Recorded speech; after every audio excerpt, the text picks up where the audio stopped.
हिमाचल प्रदेश में फरवरी माह से चला आ रहा सियासी घमासान थमने का नाम नहीं ले रहा है।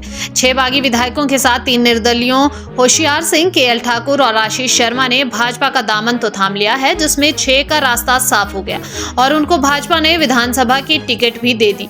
लेकिन 3 निर्दलियों का मामला अभी भी लटका हुआ है। तीनों निर्दलियों ने भाजपा का दामन थामने के बाद 22 मार्च को विधानसभा अध्यक्ष के सामने पेश होकर अपना इस्तीफा दे दिया था, लेकिन विधानसभा अध्यक्ष कुलदीप पठानिया ने आज तक उनका इस्तीफा स्वीकार नहीं किया है।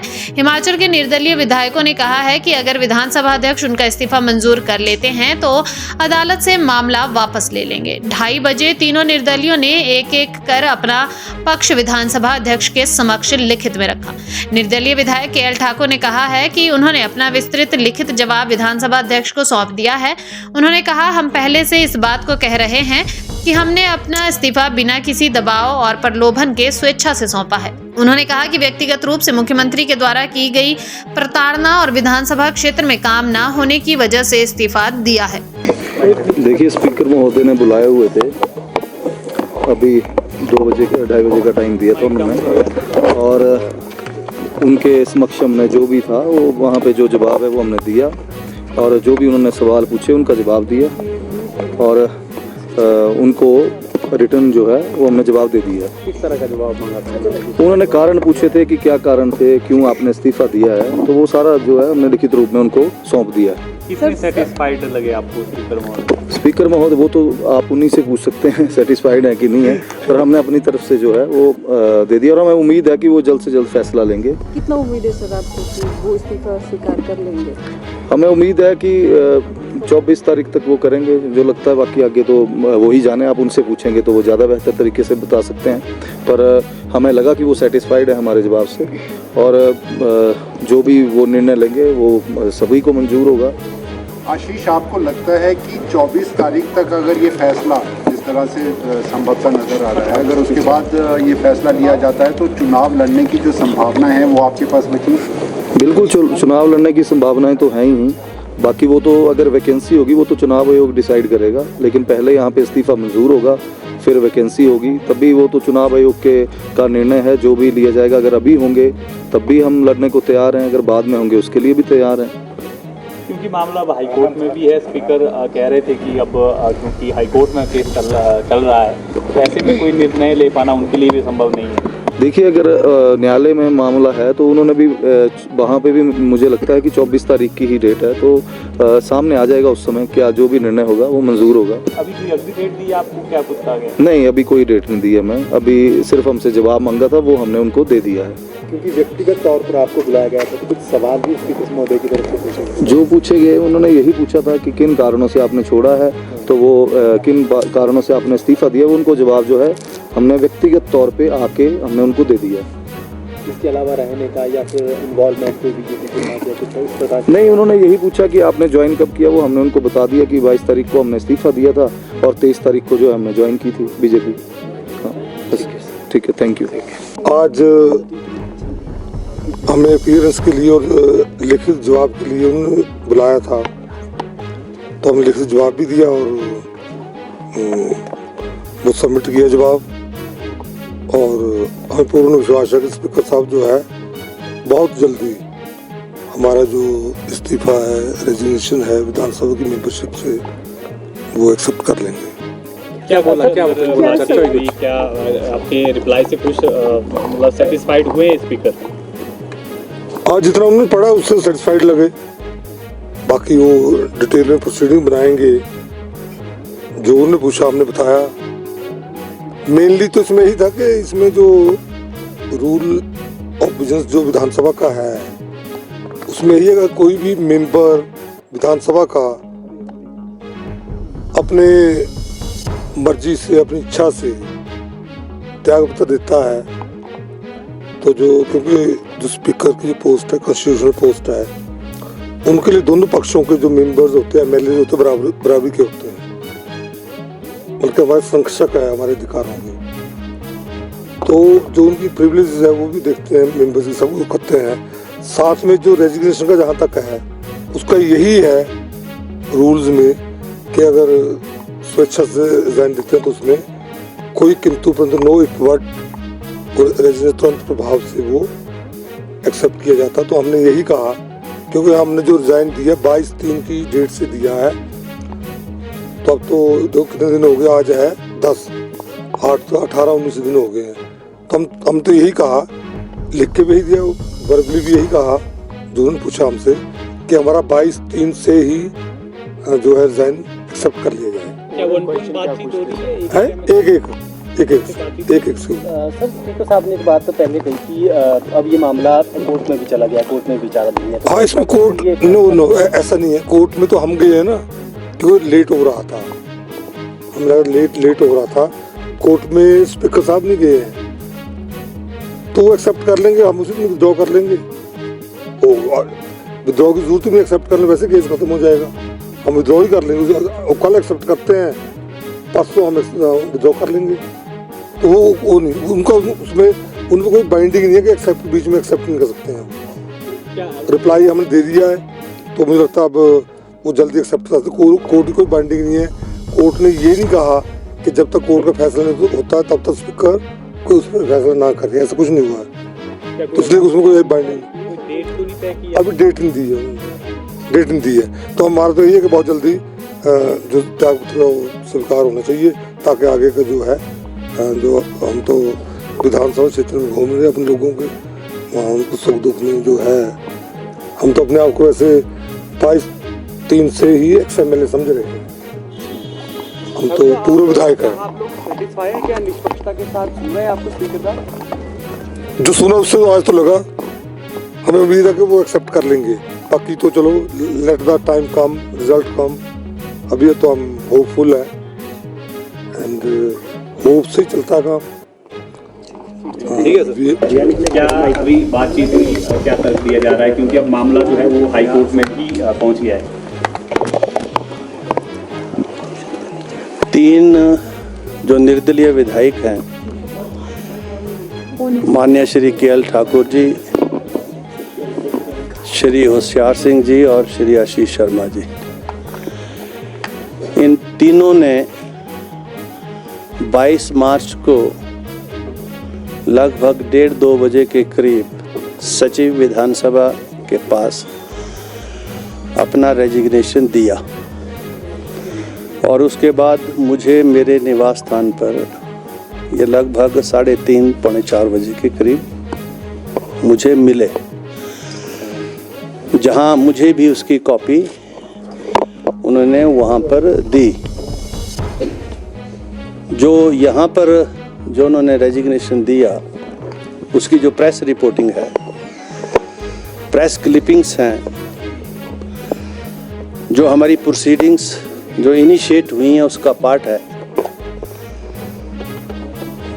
उसमें माननीय नेता प्रतिपक्ष श्री जयराम ठाकुर जी, और जब वो मेरे निवास स्थान पर आए तो उनके साथ 2 माननीय विधायक भारतीय जनता पार्टी के डॉक्टर जनकराज जी और बलवीर सिंह वर्मा जी उनके साथ थे, और एक आध मीडिया का भी व्यक्ति था। और दूसरे दिन एक पिटीशन जो है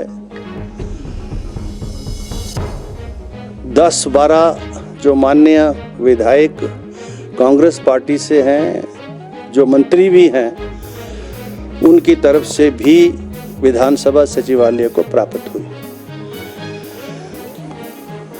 और जो नियम हैं हमारे, उनके तहत जब भी कोई विधायक अपना त्याग पत्र दे तो उसका एक फॉर्मेट है,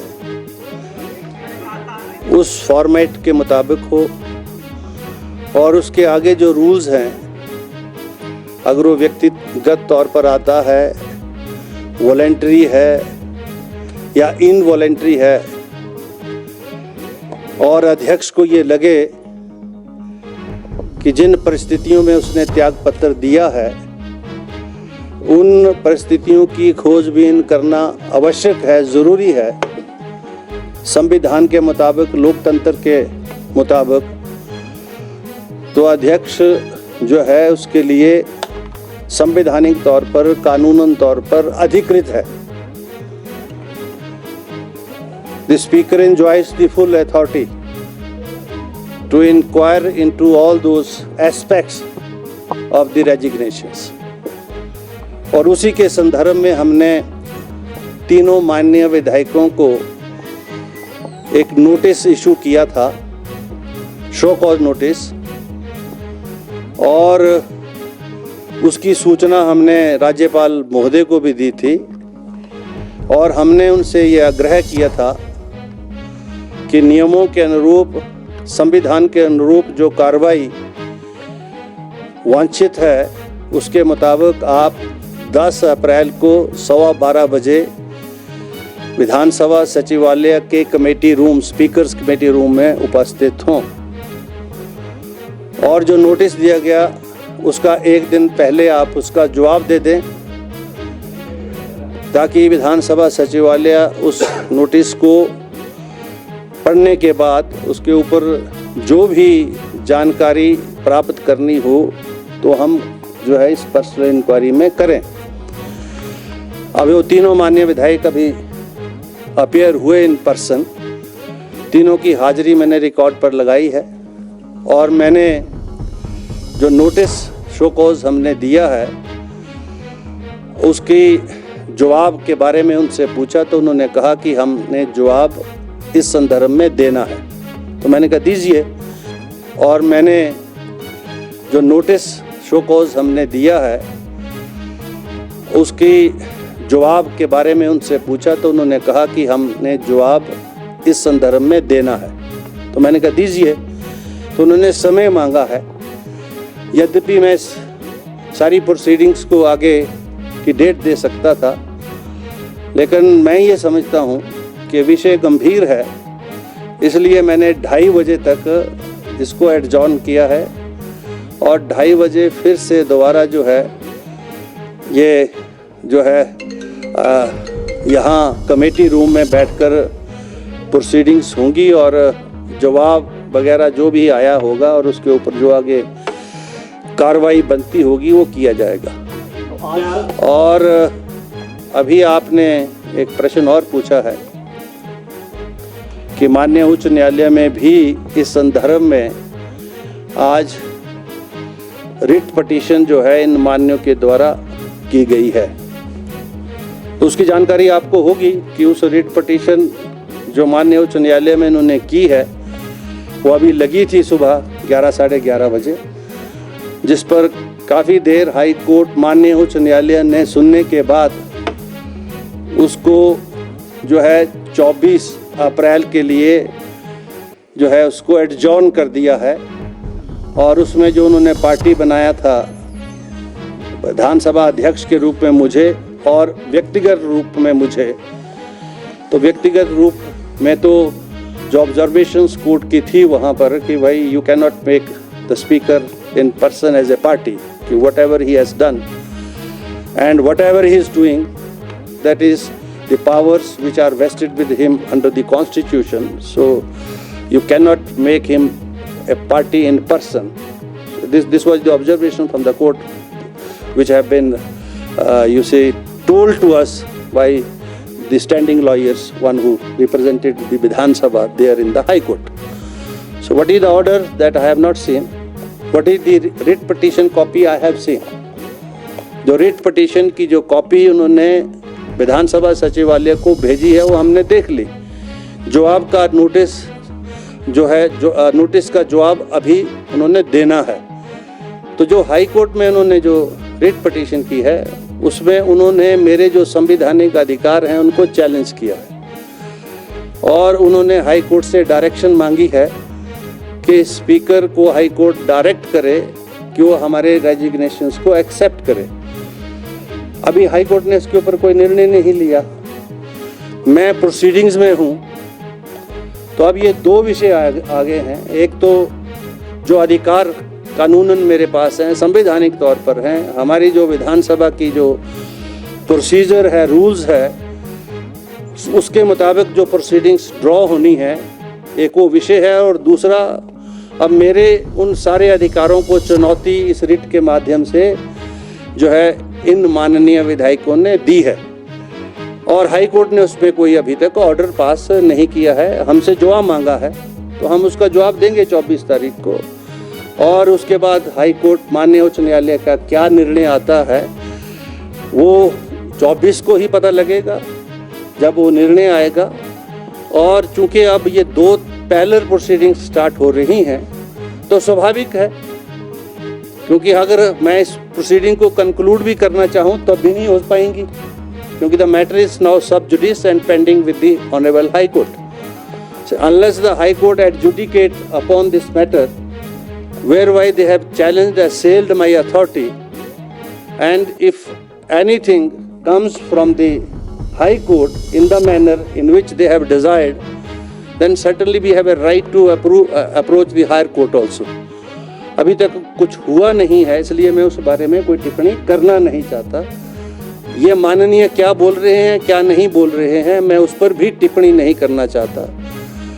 क्या इनके रेजिग्नेशन संवैधानिक तौर पर वाजिब जायज़ हैं मैं इस पर भी नहीं बोलना चाहता, क्योंकि प्रोसीडिंग्स अभी पेंडिंग हैं। और एंटी डिफेक्शन लॉ के मुताबिक कोई भी चुना हुआ विधायक अगर वो आज़ाद प्रत्याशी के रूप में चुना जाता है या किसी दल से चुना जाता है और वो दल बदल करता है तो 10th शेड्यूल को अट्रैक्ट करता है। और कोई इंडिपेंडेंट भी चुना जाता है तो वही 5 वर्ष के लिए चुना गया विधायक है। जब कभी वो पार्टी ज्वाइन करता है तो he also attracts the same provisions of the anti defection law. एक तरफ तो वॉलेंट्री रेजिग्नेशन है, दूसरी तरफ जो है ये विषय भी है। अब इन दोनों विषयों को जो है आगे हम इंक्वायरी के माध्यम से हाई कोर्ट की प्रोसीडिंग्स के माध्यम से जो है हम देखेंगे, और जो भी उचित निर्णय होगा उस समय पर हम देंगे। आप सबका बहुत बहुत आभार, धन्यवाद। दूसरा आग्रह आप सब से ये है कि ये स्पीकर चैम्बर है, और अगर किसी भी माननीय विधायक को अगर कोई बाइट देनी हो तो वो नीचे जाके ज़रूर ले लें। आप यहाँ पर ज़रा कृपा रखें। धन्यवाद, थैंक यू।